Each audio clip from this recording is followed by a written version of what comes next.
दोस्तों, welcome back to my channel Sangeeta Chaudhary study classes. पर पिछले वीडियो में हमने महाराणा कुंभा के बारे में, उनके दुर्ग, उनके युद्ध और उनकी सांस्कृतिक उपलब्धियों में उनके दुर्ग, मंदिर, ये सब कुछ पढ़ा था। और उसी कड़ी को आगे बढ़ाते हुए आज हम कुंभा की उपाधियां पढ़ेंगे। कुंभा की उपाधियां अगर हम देखें तो उनसे रिलेटेड अगर क्वेश्चन देखें तो परीक्षाओं में आता है क्वेश्चन कि ये उपाधि क्यों है।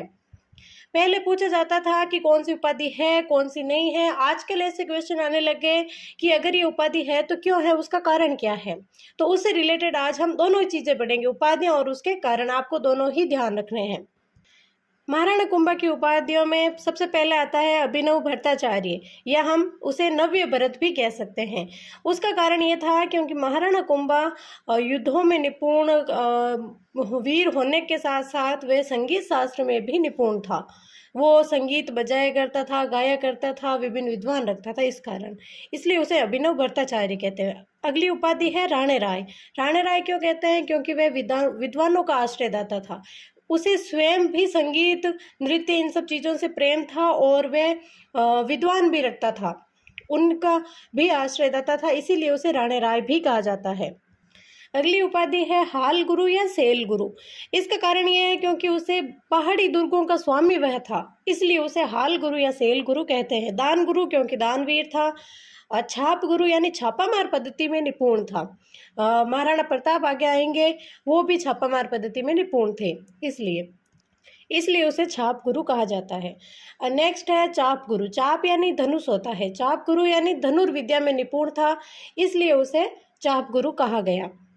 अगली उपाधि है हिंदू सुल्तान। हिंदू सुल्तान या हिंदू रक्षक। सुल्तान यानी राजा होता है, हिंदुओं का रक्षक। मुस्लिम शासकों द्वारा ये उपाधि दी गई थी। नेक्स्ट उपाधि है नरपति यानी मानवों में श्रेष्ठ। अगली है अश्वपति। अश्वपति यानी कुशल घुड़सवार। नाट्यराज यानी नाटकों का रचनाकार, वे नाटकों की रचना भी किया करता था। अगली है वीणा वादन प्रवीणेन, यानी वह वीणा बजाया करता था, इसलिए वीणा वादन प्रवीणेन। राणा रासो यानी साहित्य लिखा करता था और साहित्य लिखने वाले विद्वानों का आश्रयदाता था, इसलिए। परम भागवत और आदि वराह, विष्णु भक्त था, इसलिए उसे परम भागवत या आदि वराह भी कहते हैं। ये कुछ उपाधियां थी महाराणा कुंभा की। इसमें आप मोस्टली देखें तो वीणा वादन प्रवीणेन, राणा रासो, हिंदू सुल्तान और अभिनव भट्टाचार्य, राणे राय, ये कुछ मोस्ट है, आपको सबका ही ध्यान रखना है। आगे देखें तो कुंभा द्वारा की गई साहित्य और उसकी रचनाएं। कुंभा के संगीत गुरु अगर हम देखें तो वह थे सारंग व्यास। कई बार पूछा जा सकता है, आप उसका ध्यान रखना है, संगीत गुरु सारंग व्यास। और कुंभा की रचनाएं थी सुधा प्रबंध, कामराज रतिछा। कुंभा की अगर रचनाओं में देखें, नंबर 1 पर आता है सुधा प्रबंध, नंबर 2 कामराज रतिछा जिसके 7 भाग हैं, और तीसरी है संगीत सुधा, चौथी है संगीत मीमांसा, 5वीं संगीत क्रम दीपिका और 6ठी है संगीत राज। संगीत राज में कई बार इसके भाग पूछे जाते हैं। कामराज रतिसार तो अभी हमने पढ़ा, उसमें 7 भाग थे, और इस संगीत राज में 5 भाग थे। 5 भाग, एक तो पाठ्य रत्न कोश, गीत रत्न कोश, नृत्य रत्न कोश, वाद्य रत्न कोश और रस रत्न कोश। इसमें आपको शॉर्टली ध्यान रखना है, पाठ्य, गीत, नृत्य, वाद्य, रस, ये। और अंतिम रचना है नाटक राज। ये कुछ कुंभा की साहित्य और रचनाएं थी। शॉर्टली देखें तो सुधा प्रबंध, कामराज रतिसार, संगीत सुधा, संगीत मीमांसा, संगीत क्रम दीपिका, संगीत राज, नाटक राज, ये हो गई। और फिर है महाराणा कुंभा की टीकाएं। टीकाएं वो होती हैं जिनमें मतलब मोटा ग्रंथ या पुस्तक होती है, उसका संक्षिप्त रूप लिखना, वो होता है टीका लिखना। तो महाराणा कुंभा ने जयदेव के ग्रंथ गीत गोविंद पर टीका लिखी, उसका नाम था रसिक प्रिया। और उसने सारंगधर के ग्रंथ संगीत रत्नाकर पर भी टीका लिखी, उसका कोई नाम नहीं था। और तीसरी है बाण भट्ट की चंडी शतक पर टीका, उस पर उसका भी कोई नाम नहीं मिलता। आपको मोस्टली ध्यान रखना है, रसिक प्रिया नाम एक तो, और है किस किस की, जयदेव की गीत गोविंद, सारंगधर की संगीत रत्नाकर और बाण भट्ट की चंडी शतक। आगे देखें तो महाराणा कुंभा द्वारा लिखे गए नाटक।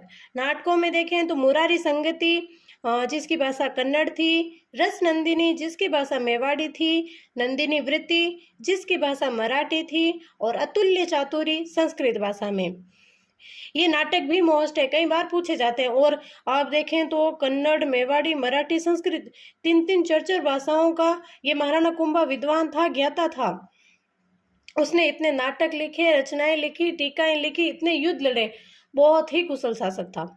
नाटक फिर से रिवाइज करें तो मुरारी संगति कन्नड़, रस नंदिनी मेवाड़ी, नंदिनी वृत्ति मराठी, अतुल्य चातुरी संस्कृत। ये सब चीजें आप बार बार रिवाइज करोगे तो आपको याद होती जाएगी, बार बार बस पढ़ना ही पढ़ना है। और आगे देखें तो महाराणा कुंभा के दरबारी विद्वान। दरबारी विद्वानों में सबसे पहले नाम आता है कान्य व्यास।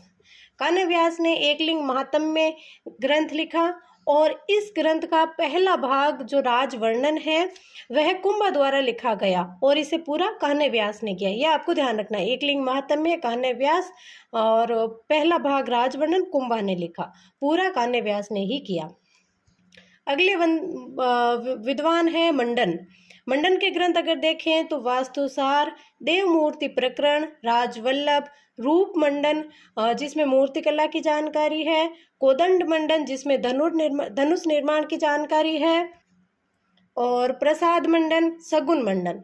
अधिकतर तो मंडन के ग्रंथ हैं उनके पीछे मंडन नाम ही आता है, 2-3 हैं जिसके पीछे मंडन नाम नहीं आता, वो आप पढ़ चुके होंगे, वास्तुसार, देवमूर्ति प्रकरण और राजवल्लभ, और सब में आता है। और कई बार ऐसे भी पूछ लेते हैं कोदंड मंडन में किसकी जानकारी है, तो धनुष निर्माण की, रूप मंडन में मूर्ति कला की, ये आपको ध्यान रखना है। तीसरे विद्वान है मेहाजी। मेहाजी ने तीर्थमाला ग्रंथ लिखा जिसमें 120 तीर्थों की जानकारी है। अगले विद्वान है गोविंद, जो मंडन के बेटे हैं। गोविंद मंडन का बेटा है और उनके जो ग्रंथ हैं वो है द्वार दीपिका, उद्धार धोरिणी, कला निधि, सार समुच्चय। कला निधि बहुत ही मोस्ट क्वेश्चन है, कई बार पूछा गया, आपको इसे याद ही रखना है। गोविंद का ग्रंथ है कला निधि और इसमें मंदिरों के शिखर निर्माण की जानकारी है। इतने बड़े ग्रंथ में सिर्फ मंदिरों का जो शिखर होता है उसका निर्माण कैसे हो इसकी ही जानकारी है, ये एकमात्र है, आपको ध्यान रखना है। सार समुच्चय में आयुर्वेद की जानकारी है। अगले विद्वान है नाथा, जो मंडन के भाई थे, और नाथा का ग्रंथ है वास्तु मंजरी। वास्तु सार मंडन का था और वास्तु मंजरी नाथा का है। नेक्स्ट है हीरानंद मुनि। हीरानंद मुनि ये कुंभा के गुरु थे और कुंभा ने इन्हें कविराज की उपाधि दी थी।